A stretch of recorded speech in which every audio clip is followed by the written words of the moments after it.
So my name is Farrell, and I am a cystic fibrosis patient in Fort Worth, Texas, and I am on home IVs for 3 weeks.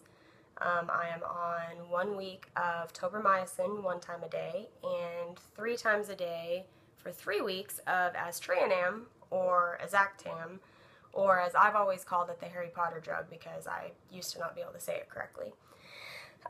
Usually I leave the PICC line dressing changes up to the nurses or the home health nurse, whoever is, appropriate for the moment. But this time I asked for permission to be able to do it on my own.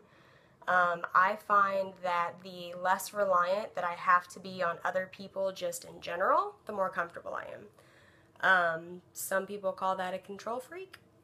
I don't, because that has a very negative connotation to it. So, I like being able to take care of myself. I like being able to do my own medical things if I need to. That way, if I can't get a hold of a nurse at, 2 o'clock in the morning, I know what to do. So I thought I would video one of my dressing changes for anyone out there who wants tips or wants education or is just bored right now. So here we go. One tip that I always recommend is to get the bandage off, I use Purell.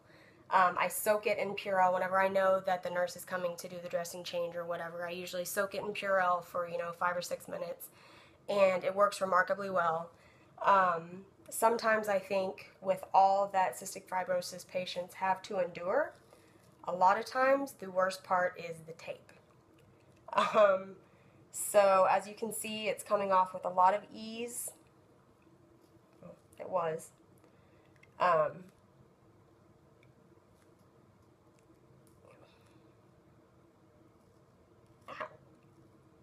And then other parts are just taking my skin with it. I would like to add, before I get into this, that before I started, I washed my hands with Dial antibacterial, and then I slathered on the Purell on top of that. So always make sure, because this is an open wound and it's about the diameter of a spaghetti noodle. You can't really tell, I don't think, from far off, but it's about the diameter of a spaghetti noodle, and it's an open wound. So always make sure to be very, very clean, very cautious whenever you're dealing with this. And also, whenever the Tegaderm starts coming off around the actual site, make sure to put on the mask that comes in the dressing change kit. So as I get a little bit further down, I will put the mask on. You can see how easy it comes off with the Purell all over it. So, except for one spot. Ow. Add a little bit more Purell.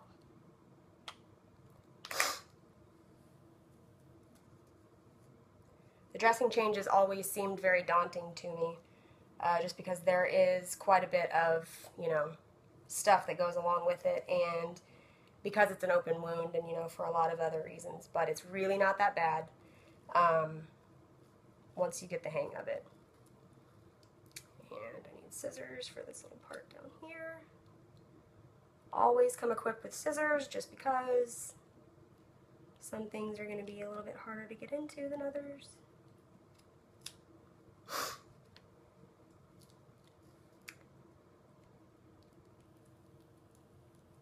Just let go. I will say they used a new kind of tape on the bottom of this time, and whoever manufactured it, well done. It works. Okay, so I am far enough down into the Tegaderm that I am going to slip on my mask so I don't contaminate the area, by coughing or breathing or anything that us CFers do with our gross breath. These things are always too big for my face, too. Alrighty.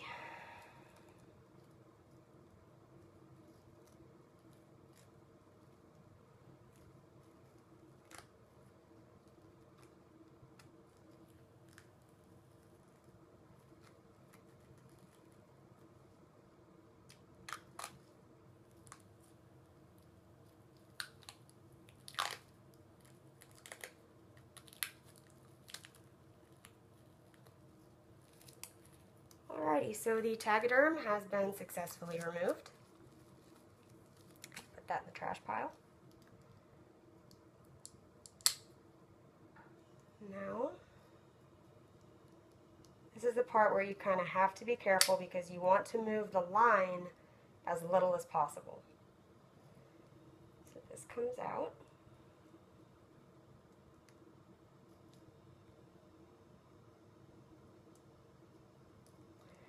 I would like to add the reason why I probably look a little bit like a baby giraffe learning to moonwalk is because I am right-handed, and this is in my right arm. So that adds a little bit of difficulty, I think, to the change. Not bad though.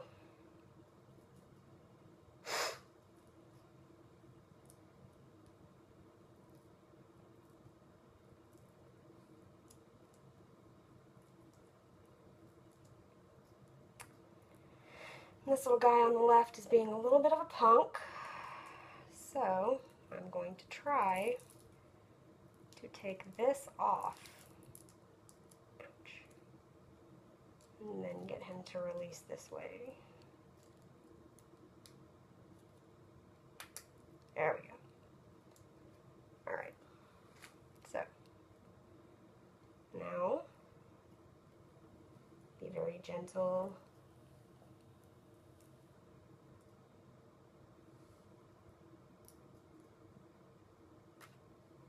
Cleaning of the site. Try not to let the line move around too much. Clearly not being the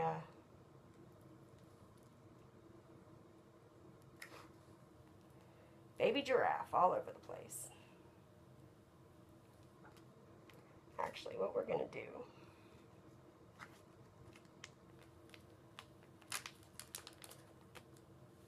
here we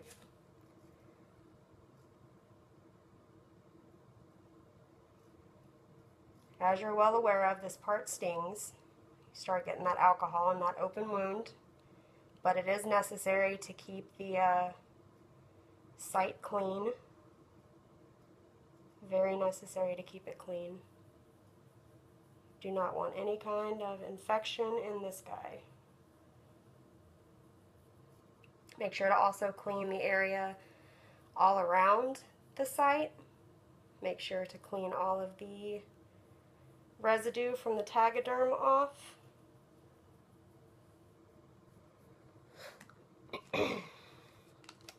Stings so good.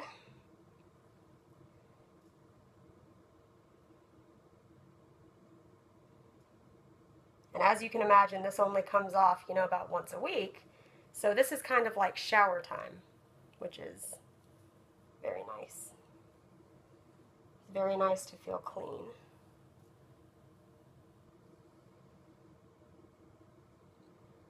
Again, make sure to get as much of that alcohol in the wound as possible. As barbaric as that sounds. Because it is imperative to make sure that not only the entire site, but the actual entry site is clean. Okay. So now that that is done, the next thing that you do is the skin prep, which gets rid of the alcohol, gets rid of any of the residue left that you've just cleaned with, and preps the skin for the next Tegaderm and the next Statlock, which is the little butterfly looking thing that holds this thing in place. Make sure to clean off the cord, which is where most of the blood will build up. This one has been a little bit bloodier than some of my previous PICC lines, and I really didn't put two and two together. Some people do, some people don't. That obviously the arm that the PICC line is in, if it's your primary arm that you use the most, it's going to bleed more. So don't ever fret if you see some blood. If it starts actually running down into the Tegaderm, then you have an issue, but a little bit of blood here or there is not that big of a deal. So, skin prep is ready. And that is not blood around the site right there. That is actually a bruise. This one kind of did a number on me. But, yeah. So, do the skin prep. Let it sit for a little bit. Let it dry off. It is imperative that you let the skin prep dry before you do anything else. While that dries, I'll go ahead and get the Statlock ready.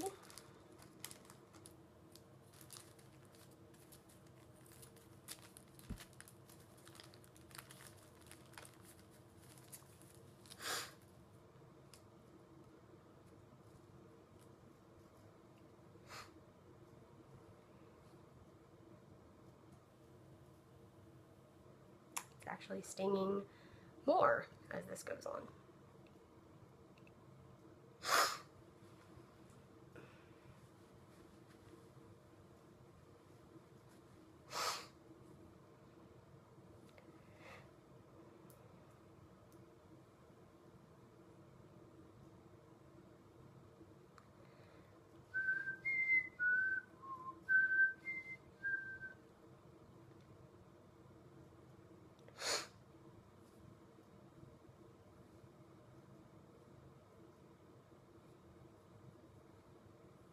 Should be good. So it's kind of a 6 in one, half dozen in the other on how you do this. You can either put the Statlock on and then clip it in, or you can put the Statlock onto the line and then put it on the skin. I do whatever, floats my boat at the particular moment. I think this time it's going to be a little bit easier to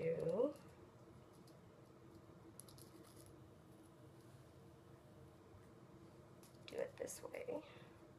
I find this way a little bit easier because then you can kind of see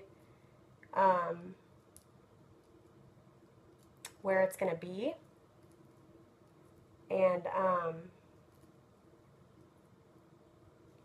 to me, that's better than putting it down and then not being able to adjust it, and then your line is a little kinked underneath it. That's always a little annoying.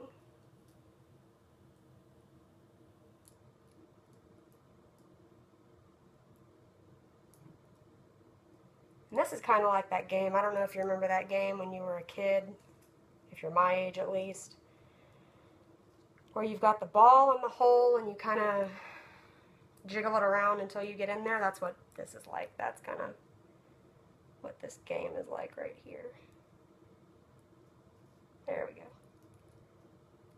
Okay, so get that in. Get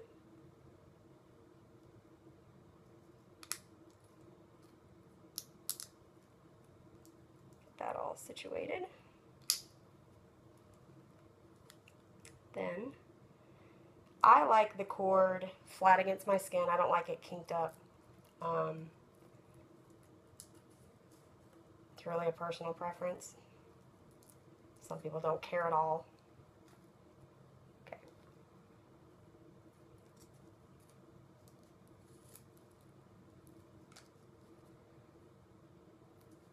There's one side.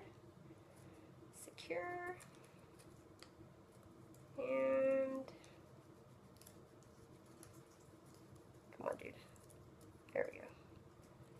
Other side. Equally secure. Okay, so we have replaced the Statlock now. That is secure. Next, we will apply the BioPatch, which is the little horseshoe-shaped thing that goes around the entry site. And I don't know about you guys, but I am quite anal about, I like the Statlock being around the cord. I like it being as close as possible to the entry site or wound or whatever you want to call it. For the simple fact that this little thing, should anything happen to the Tegaderm or anything around it, this little guy is it's an antibacterial patch that actually protects the entry site from infection should anything happen to the stuff surrounding it. So I like that as secure and tight around that as I can get it.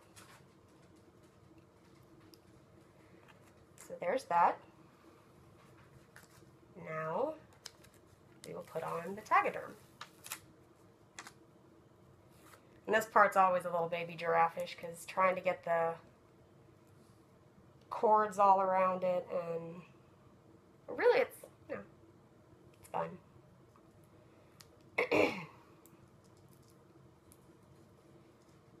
Alrighty.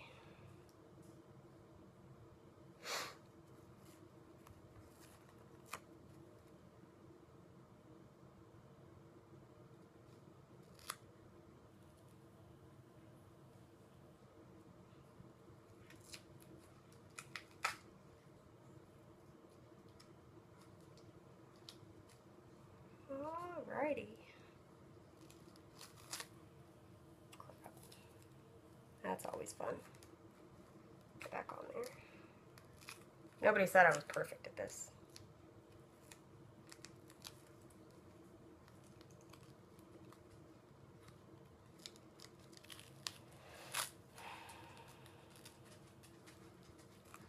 There we go.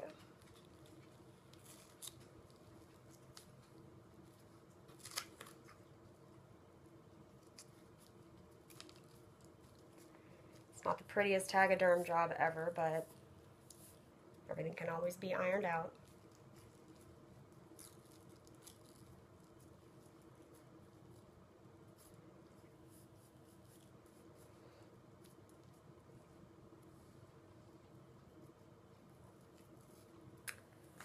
There it comes off. Make sure it is tightly sealed. And this guy comes off.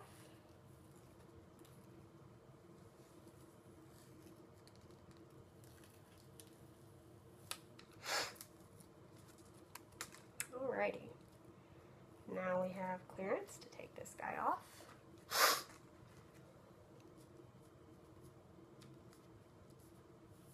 And it'll come with some little strips of tape also to put around the bottom. Kind of secure it just a little bit more. Close it off a little bit more.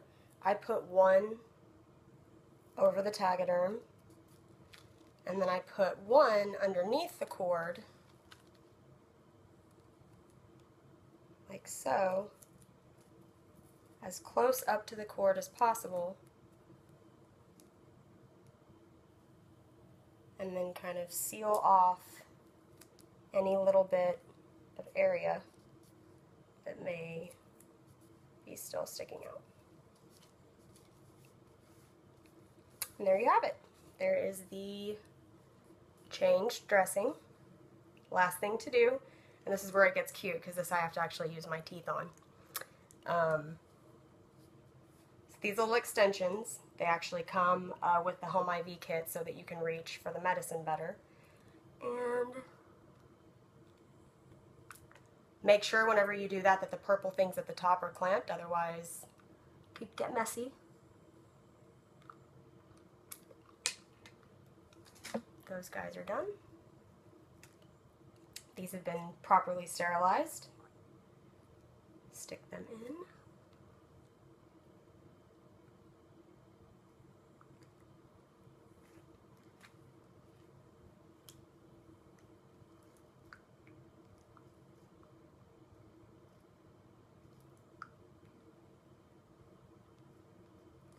Tighten, unclamp,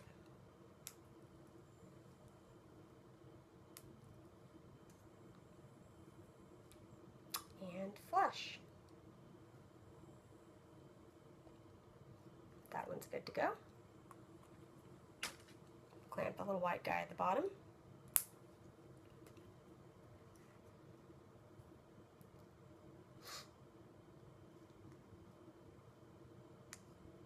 this guy is good to go. Clamp this little white guy at the bottom too. And you are done. Easy as pie in 20 minutes and 21 seconds. I'd say that's not bad for somewhat of a rookie. So yeah, just another part of CF life documented for the cyber world. If you are interested in seeing anything else that I've done, I have a YouTube channel at Farrell, F as in Frank, ARREL 283, or you can visit my blog at puffpufflive, PUFFPUFFLIVE.wordpress.com. Love you guys.